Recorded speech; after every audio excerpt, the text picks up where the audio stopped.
Did you know that some cultures have developed a technology that allows them to take on the essence of the ecstatic trance in such a way that they become rather more than a whole lot awesome? And you don't have to wear a wolf skin or a bear skin to do it. Today's webinar is on Somafera. Somafera? What's that? The wild body. And we're going to get down and to it today.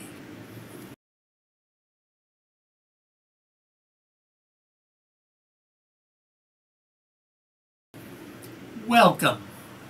Live, trance, and prosper.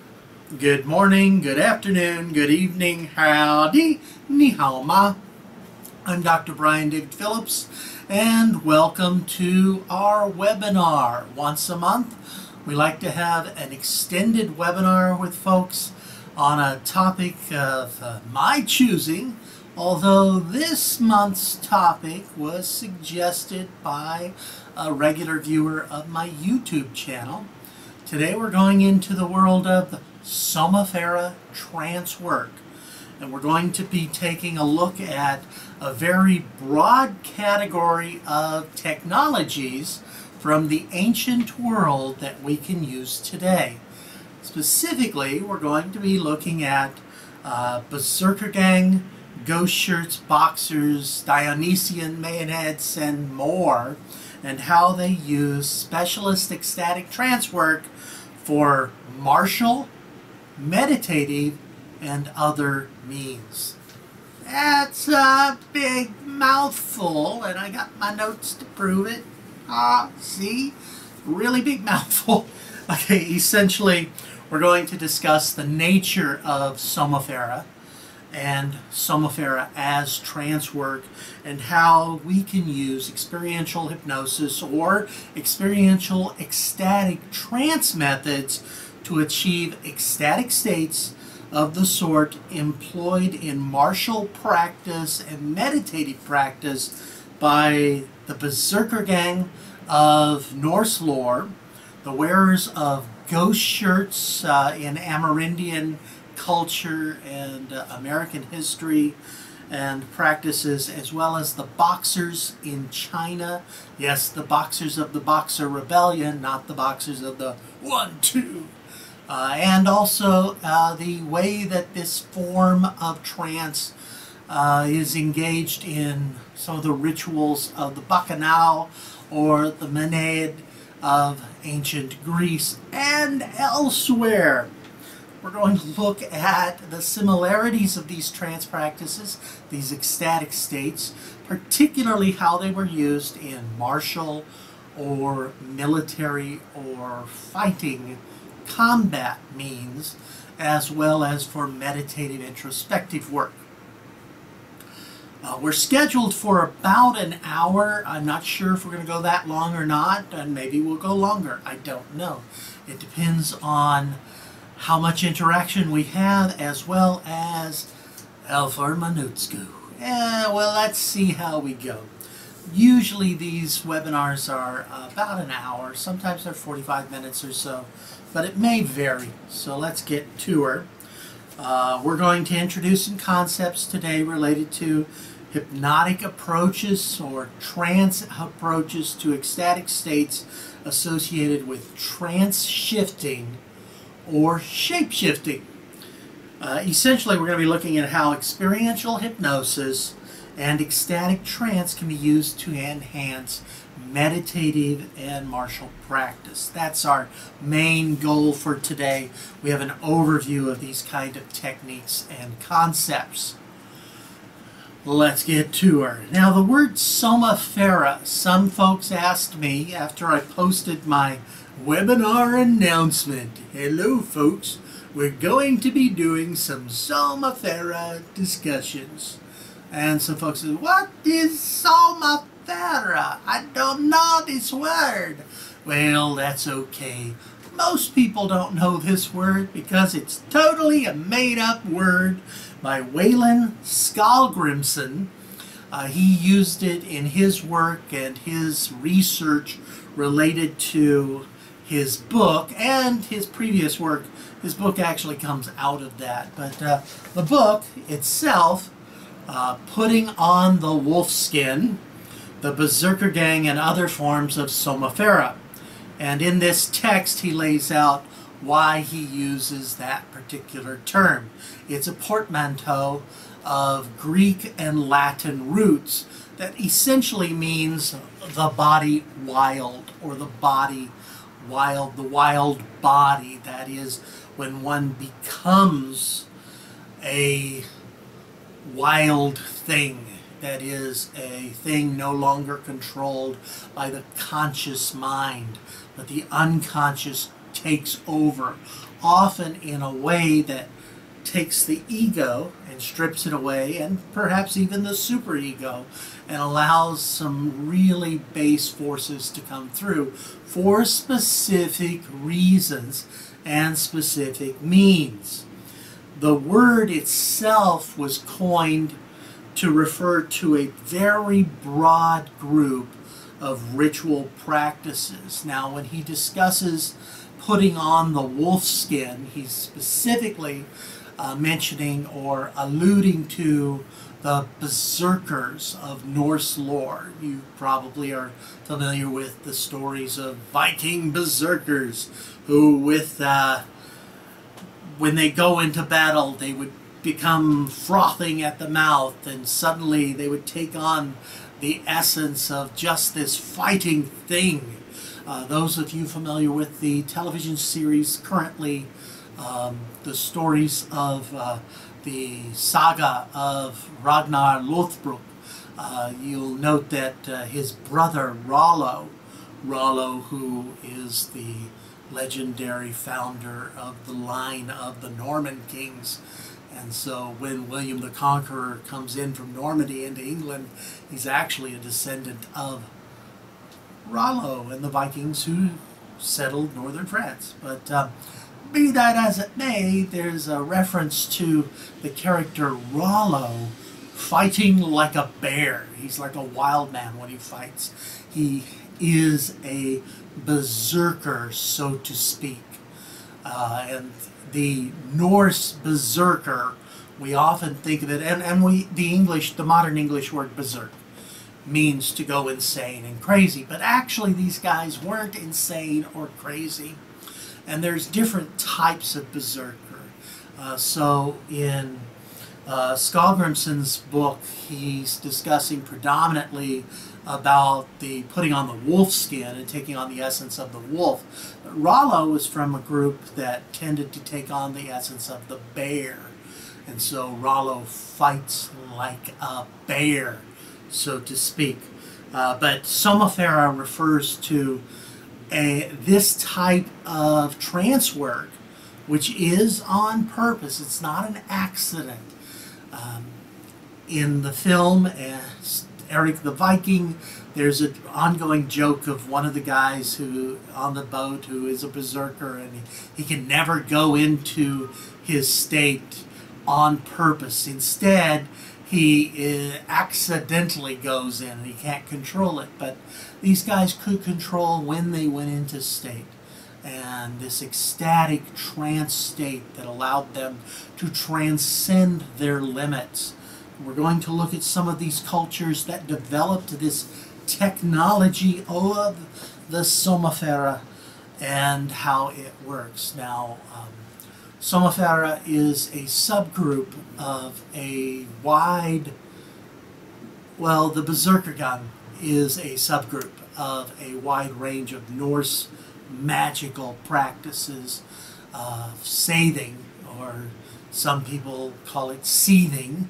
It is the boiling trance, so to speak, a term that refers to a specific form of magic, which is based on trance work, which the goddess Freya gave to the Aesir. Freya, as you well know, was Vanir. And when the Aesir, that would be the Norse gods of Odin and Thor and those dudes. When the Aesir and the Vanir had their great war, they realized that while the Aesir had technology, the Vanir had, well, Aesir had physical technology. They had awesome weapons, while the Vanir had, they had more esoteric technology. They had magic and things like that. And they finally, after eons of fighting, decided to call a truce, and each side exchanged hostages. Freya and her brother from the Vanir were among the hostages exchanged to go live with the Aesir. And when Freya joined the Aesir and peace became a thing, she taught Odin the art of sathing. Yeah, I know it looks like cedar, but it's not. It's boiling trance. Okay, it actually, the word comes from the same root as to boil. It's a form of going into an ecstatic state and losing oneself. You're almost as if experientially boiling away your own identity to become this new thing, a conduit of whatever guides or flows through you.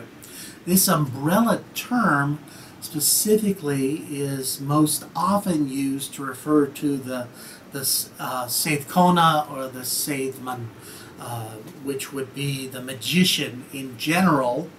It could be female or male, although in Norse or mid-Viking culture it was considered a woman's thing, and it was considered something that men didn't do, and if a man did it, he was dishonored because it's such a feminine thing. That's a very small portion of that history. It's much older than Viking culture. It goes back to Neolithic times. It's actually a form of Neolithic Stone Age shamanism. And interestingly enough, Odin uses it. He's a practitioner, and still people insult him for kind of being a girly man for doing this thing. But he's the All-Father. What is up with that? We'll go on to it. There's different forms of sathing, which is an ecstatic trance related to Somafera in this culture. The vulva, for instance, would carry out seances. She was an oracle, typically a woman, typically would use a staff or a rod to focus energy, and you don't have to. Often in ceremonies or rituals, they would sit on a high seat sathing. That's why it's called that. But they sit up high, so they're connected between the heavens and the earth, or Midgard and the realms, and they became a conduit for knowledge. Sometimes they may contact spirits, or less about, not ghosts, but more like spirits of the gods, or of wights, or dwarves, or whoever they're getting their knowledge or information from. But that would be the vulva. Now the berserker, they would wear a bare shirt in battle, okay? And this would allow them to shape shift. Now this is a little different than what I've done before. Actually, it's very highly related to what I've done before in my work and the webinars we've had, as well as discussions and courses I've taught related to shape-shifting. And I've done work related to different types of shape-shifting, of taking on the essence of an animal, so to speak. That's an ecstatic trance work. Some people who do shape-shifting believe that they're actually becoming the animal. Berserkers didn't believe that they were shifting into a physical animal. Okay, they're not quite there. They wore the bare skin, and so sometimes when others saw them, because of the heat of the battle and the adrenaline pumping, they saw a bear. But really, essentially what these guys are doing is they're using it as a token that allows them to flow into the essence of the bear, and they become incredibly ferocious in their fighting. And that's actually a fascinating subculture in saathing. Now there's also the Ulfnard, they're the wolfskin practitioners. They're similar to the bear berserkers, but these guys, they put on the wolfskin, and they were more like special ops. They were more about guerrilla warfare, and so they hid a bit more and were a little more stealthy, but they took on that essence of the animal, that energy. It's not becoming the animal itself, as in some forms of shape-shifting. It's more trance-shifting, where you shift your essence in terms of your identity. While you maintain your physical form, you shift your identity and your energy so that you take on the resources of the animal or spirit that you are shifting to.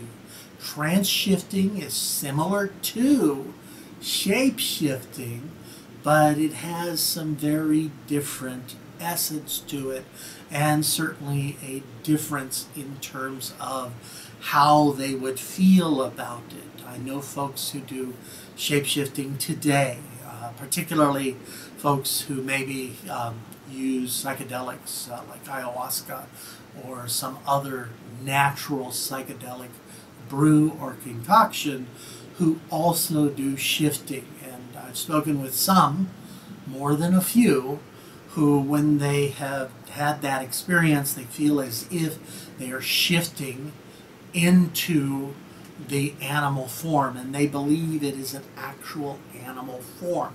Now, a couple folks I've talked to, they realize that, well, it's a psychedelic, and so while I consciously am aware that I didn't actually turn into a giant kitty cat, it sure felt like it at the time. Others are, to this day, convinced that the mother, the drug, guided them into this experience, and that they actually had a genuine physical soma shift experience, which is different from Somafera, which is the wild body, in which we take on the essence, but we don't physically shift. It's an energetic shift and an identity shift, yes, but not a physical transformation. It's not Harry Potter magic, it's trance magic. Another group of warriors who would shift into boars were elite troops, and these Svindfylking and the Svindfylking, they shifted into boars. They're more about disguise and what was perceived as superhuman strength. Some of these guys in the lore seem to believe that they did actually physically shift. I have doubts about the physical shifting, partly because I live in the 21st century and I'm kind of a skeptical guy. A skeptical guy who does magical things. I'm a contradiction. But be that as it may, next we have the hedge sitters.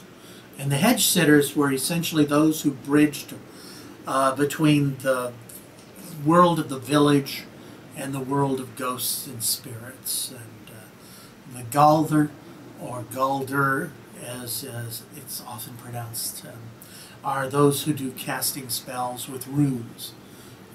You know, the Viking or the Norse runes, the alphabet, those are magical items that you can cast a spell. And of course the Dol are the poets. There's chanting and bardic work. They inspired what later becomes the magical bard. And the warlocks are Scottish or Teutonic magicians who would ward off spirits or bind them to a task. And these are all subgroups of sathing, which is highly related to the Somafera, specifically those with the martial and the oracular work. When they go into state, it is often based upon a form of chant. And so for the boiling trance or sathing, there's often the vulva sits, or the sathman sits on the high seat. Hello, high seat. And so they're suspended between the heavens and the earth, and they lose themselves. Now, how do they lose themselves? How do they go into state? There's chanting. And in their practice, for the vulva, it's usually apprentices or others. They're not necessarily priestesses, they're followers of the vulva who chant a particular poem or chant that sends the vulva into an ecstatic trance state. Essentially, for those of us in a contemporary world, it is a form of conditioned trigger response to an induction set. You practice it so much that just begin hearing the words and you start flipping into state. Okay, you don't actually need the trance to do it. When the Berserkergang and the other warrior forms, practitioners who used ecstatic states for martial practice rather than passive vulva who's sitting in the high seat and they're just okay, and then they get their knowledge and they speak the answers to the questions. They're more passive about what they're doing, but the berserker has to move. They're in battle and they're going into trance states. So what do? They just put on the skin, breathe in, and feel it come upon them. It's as if the boiling comes from within and their trance becomes overwhelming, and so they go into state.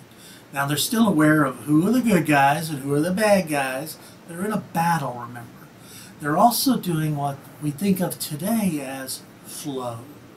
An athlete, for instance, a very good athlete who's having an excellent game, time slows down for them.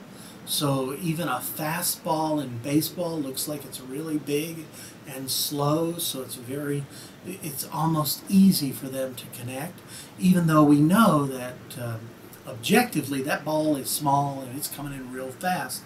But for them, time slows down. Also, they lose connection. They no longer have to consciously think about what's happening. It just flows. It happens. And in Somafera, that's what we see. We see these guys who are they practiced and trained their military work to the point where they no longer have to think about attack, parry, block. It just happens, it flows. And when they go into their trance state, that accelerates that context. And so it is a martial practice for them of going into a trance, taking on the bear or boar or wolf, these animals that are known to be very powerful fighters or strong at certain types of combat or use in the field, and they take on that essence, and yet their training that they had, I mean, they're not losing it completely. It's still there. It's become muscle memory, and it flows while their viciousness comes through. They're allowing themselves just to trust what will happen and going through it. And there are some other factors we're going to go in a little later when we talk about general Somafera. But specifically, these guys were taking on that essence of the energy and running through it. Now, the Norse Berserkergang, and these guys aren't the only ones who had this sort of technology, who had this sort of practice. We see it in other cultures as well. Even as late as the 20th century, we can see this type of thing. Now, so we're in North America. Let's move ourselves over to China.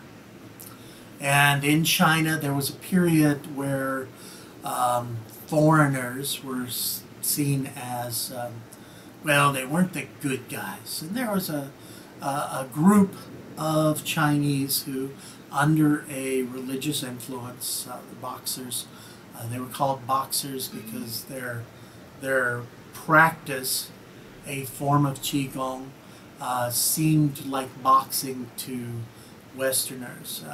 They combined a Western religious bent with some Chinese practices and developed an interesting thing. Some of the boxers, when they had their rebellion, these guys believed that the trance that they went into allowed their body to become so powerful and so strong that they could withstand bullets.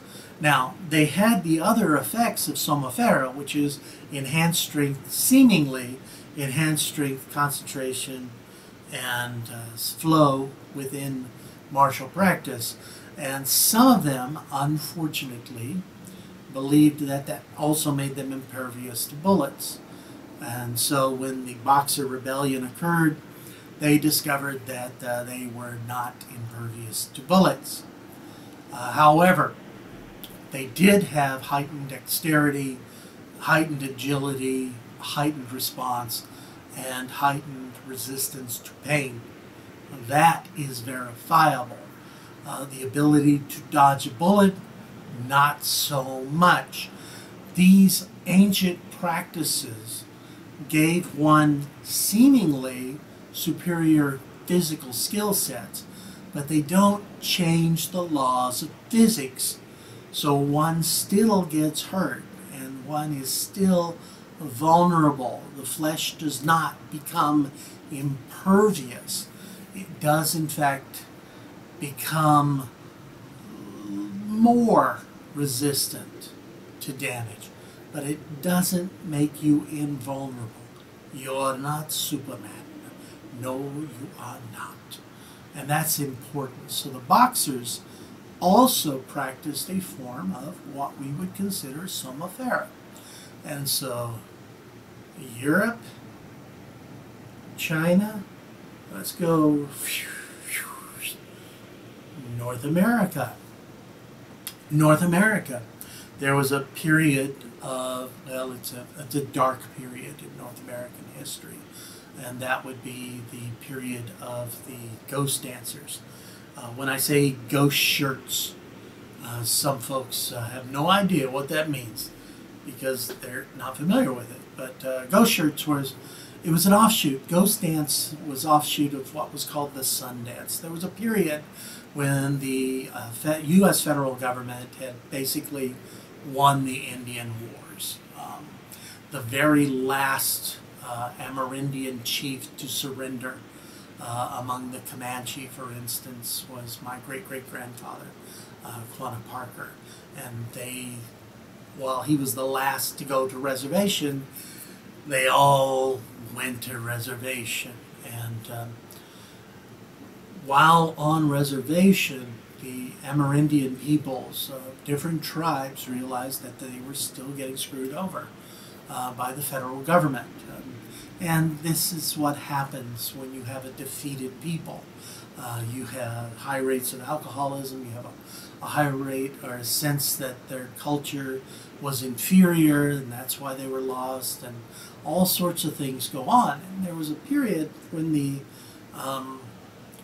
among Amerindian peoples, particularly the Lakota, there was a movement began, a messianic movement that said that, well, we lost because we lost our way.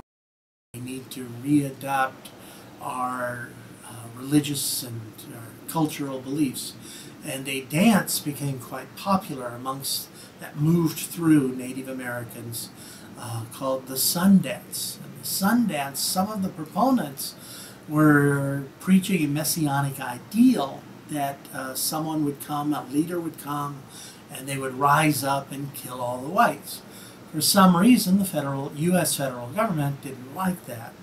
And rather than adapting and changing policy toward Amerindians for the better, they adopted a policy of suppression. And so the sun dance was illegal. They made it illegal. And what happened then, because of that program of pushing down, a new dance appeared. And that new dance was the ghost dance.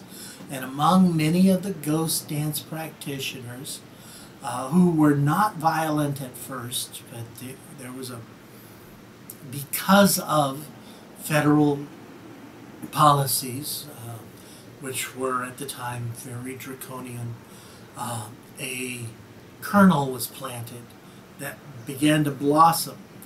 And some of these guys practicing the ghost dance, it's an ecstatic state dance. Essentially, you dance in a circle, and the energy comes into you, and you are transformed. You are changed via the trance. Those familiar with my center work, the Center for Universal and Loving Transformation, it was that kind of transform. And so transformed through trance.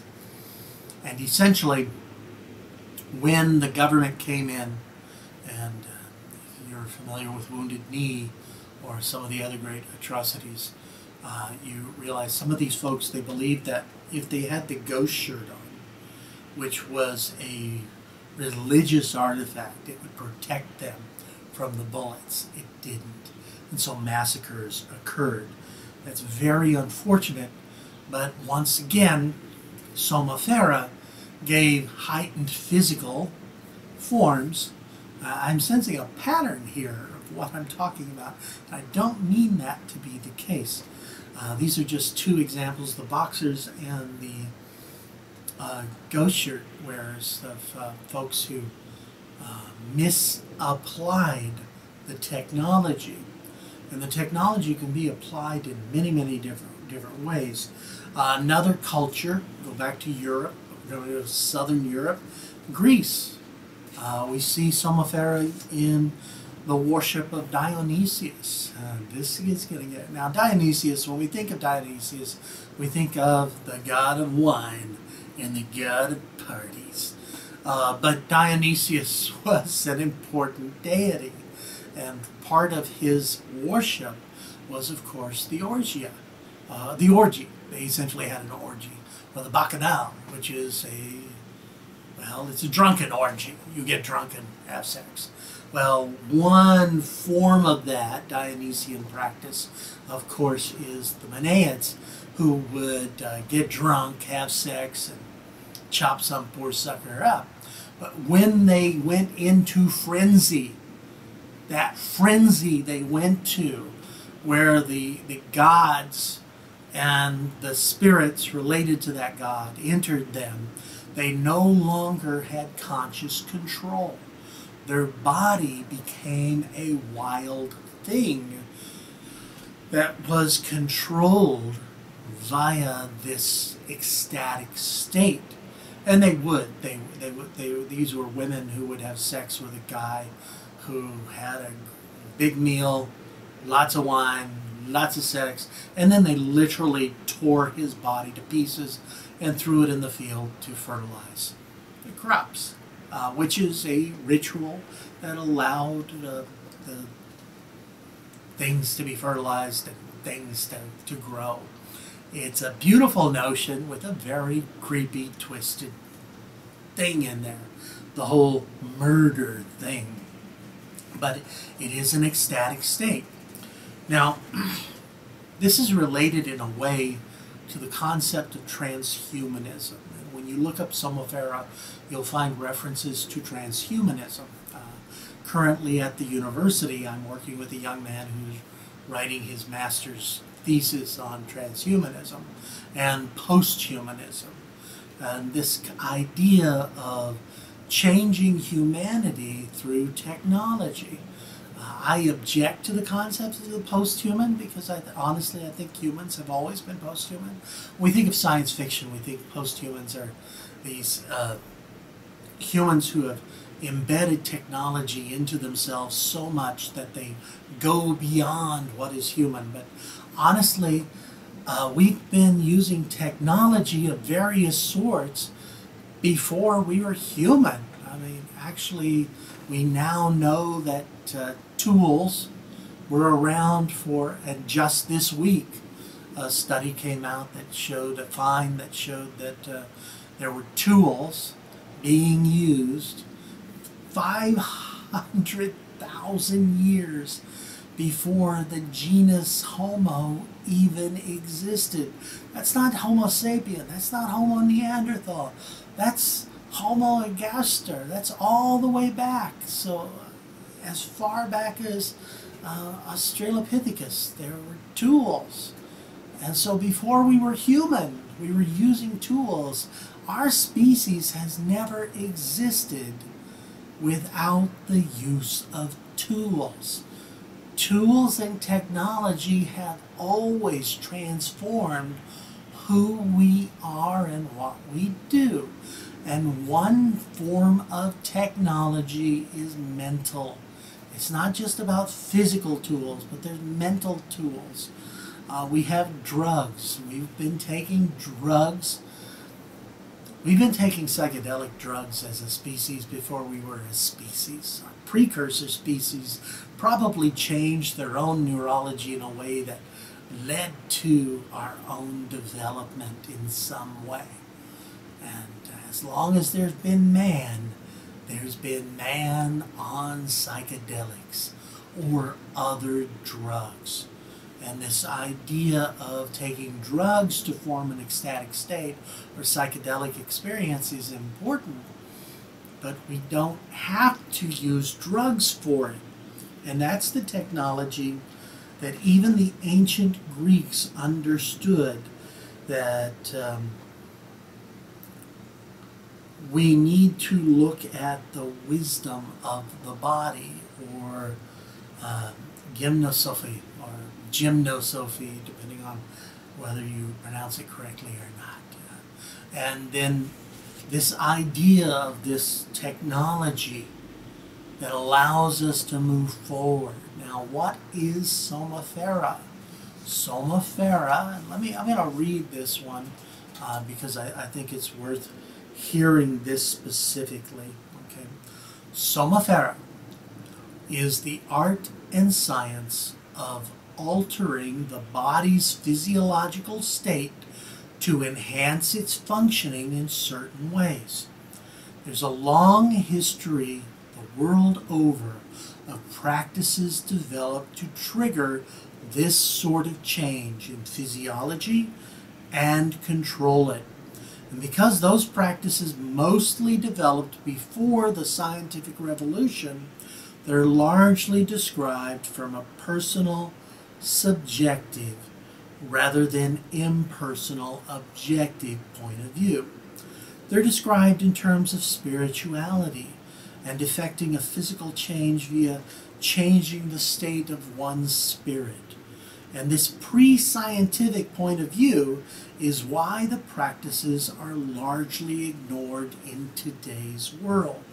Some of these practices are mostly religious in their focus, such as the Manaids in Greece and the Isawiya in ancient Middle East.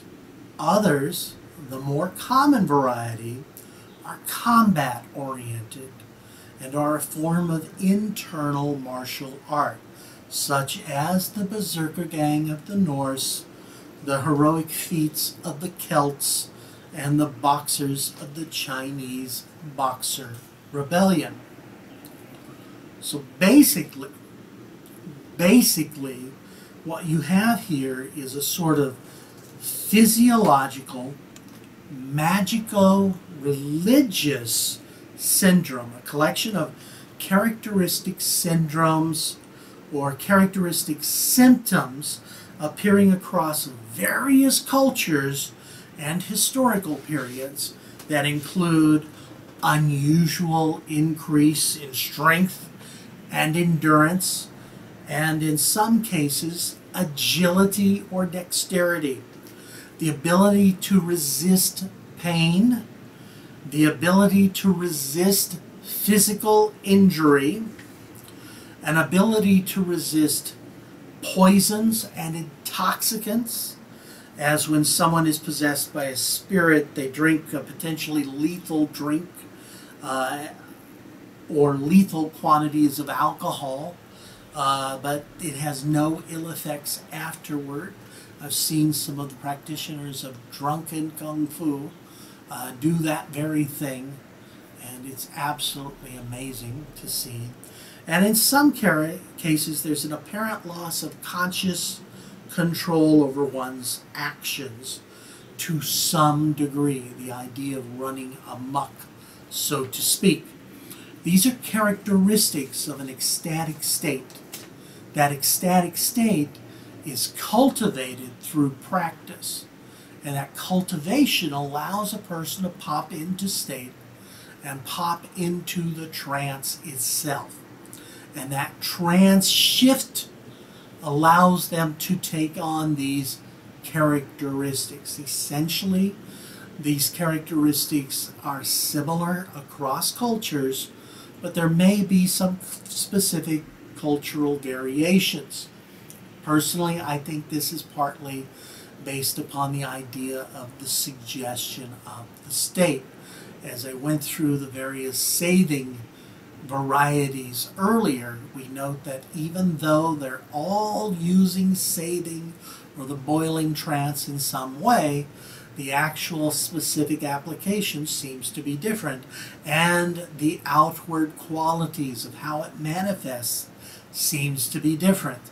That's partly because there's a culture within these various practitioner groups that say, well, when you do this, this is what you can expect. And because you expect this, that's what occurs. And so, when a vulva sits on her high seat, hello, I'm on my high seat, I got my rod and staff, and I'm ready to go, they expect calm and a sense of connection. But when a berserker puts on his bear skin and breathes in that essence, he expects to be active, not passively sitting in a seat. He's got to be active out there. And he also expects to feel the rage upon him because he's going into a military situation. So he's got to get his adrenaline going. He's got to pump up. And so these particular expectations of the context cause a manifestation of the trance shift in that way. If you don't expect rage, you don't feel the rage. You're less likely to, at least. If you expect an erotic sensation, then you'll feel the erotic sensation. It's a little thing that people do. Okay, and if you're coming to Sydney, September 5 and 6, Sydney, Australia, I'll be doing a live course with folks in Sydney on the sensual mind ecstatic, not the martial mind, none of this punching people out stuff, but the sensual mind, where the expectation is that you'll have an erotic experience. So you have an erotic experience using the ecstatic state. We're going to teach folks a whole bunch of stuff there. But for Somafera, and there are erotic variations of Somafera as well, and in Sydney, I'll be going over those, or at least some of them, the cool ones. But when you go into it for a martial practice, it's a little different than a meditative practice or an erotic or recreational practice. For the martial practice, and so if you've taken courses from me, you might have learned spontaneous Qigong or a practice similar to spontaneous Qigong, which is essentially a martial practice. Tai Chi is a martial art. A lot of folks think it's a meditative practice, but it's not just about meditation. It's a martial practice. It looks slow, but when used as a martial art, it's not. And it can be very powerful. But when you use Qigong, you're going into a state and you're allowing the flow to occur. Sounds familiar. But in spontaneous Qigong, in traditional practice of spontaneous Qigong, you're not, a lot of the Qigong practices, you memorize movements. So 21 form Li style might have 21 movements that you learn, you memorize, and you're going through the same movements all the time. But in spontaneous Qigong, you're not memorizing a style. Rather, what you're doing is you're breathing in the energy, and you allow that energy to move through you.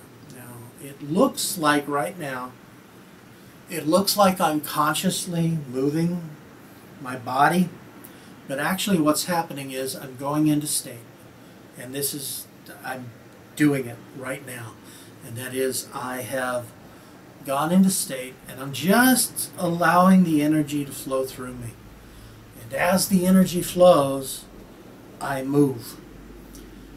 I have no conscious control right now of my arms, my neck, shoulders, my body. It looks like I'm doing some sort of dance, perhaps, but actually, or a kata, but actually what's happening is my body is doing this on its own. And my eyes are closed, not because they have to be closed, but because I know that when my eyes are closed, my mind is less distracted by outward things. And so I have no idea what this looks like until I watch the video before I post it. But this is a form of Somafera. It's a form of automatism. I can feel the energy, and obviously my conscious mind is not completely disconnected. Because I'm speaking, I'm actually lecturing while my body is wild, doing this stuff, whatever it's doing. I kind of feel like I'm going into a different mudra, but I'm not sure. I'll have to watch the video. Okay, that's interesting. Now you can do this kind of practice. If you practice and you know how to let go of your conscious mind, you can do this sort of practice yourself. You can also have a specific goal in mind and let your body run through that. Now, if I were in combat, and I don't go into combat, I would allow my body to just do what it does. And I would allow myself to feel that energy building up and more powerful. I'm going to go ahead and disconnect. Oh, well, that was interesting. Oh yeah, okay.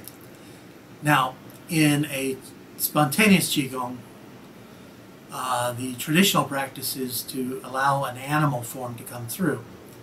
And then you move with the energy of that animal, and often it looks like the animal itself. So if it was the tiger or the wolf or the bear, for me it's typically the wolf. I am Longren. But it may also be the bear. I have two spirit animals in my own personal practice, the bear and the wolf, but it could be any animal. I've seen folks do cockroaches. And if you're interested in animal trance work, you can check my web pages for all sorts of interesting things like that. But essentially you engage, drop yourself into trance, and if you don't know how to drop yourself into trance, there's plenty of resources available on how to do that. If you're in Australia, come to my Sydney course and I'll teach you how to go into trance. Yay!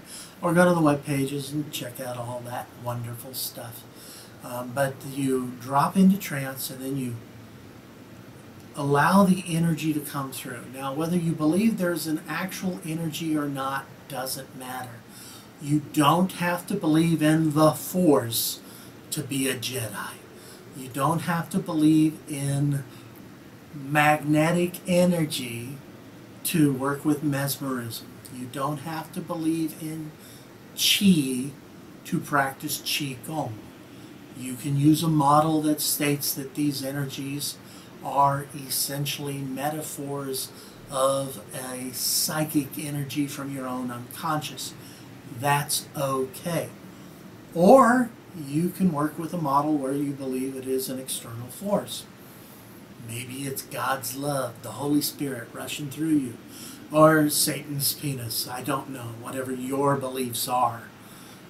But essentially, drop into state and just intensify your imaginative involvement so you allow that energy to flow through you. And then just let yourself lose control.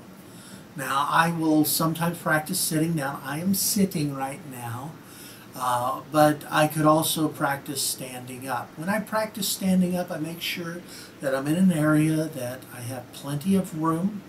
I can still plant my feet and feel them firm and not actually move around too much. Or you can be in a room and you allow yourself to move a lot. But essentially, you're allowing that unconscious energy to manifest through you. And when you do that, you have the expectancy of flow. That is, consciousness just drops aside and the unconscious can do the movements, whatever is needed. And there will, in fact, be, especially for physical sports, not just for combat. You don't have to use it today. It's the 21st century, and we can adapt these old technologies to new applications. And so instead of using it for martial work, that is for combat, you can use it for sports or for other practices. And it works. And there's an added bonus. Yay, bonus!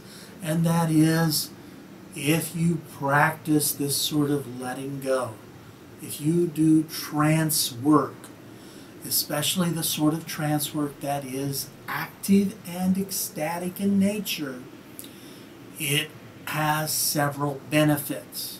Now, if you're doing martial trance work, you may not have the benefit of becoming more peaceful, but probably you will, because the trance itself can shift development of areas of the brain related to creativity, enhanced creativity, enhanced intelligence, and longevity. So get to it. Somafera is a very interesting, broad area that is essentially a cross-cultural study of Neolithic practices that are very old, older than modern man, older than older, not so modern man, Neolithic and perhaps even older. We have no way of knowing when these practices began, but we know that they've been with us for a very long time. And we know that the idea that it is spirit and religiously specific, that these are because of the culture and the times they were developed.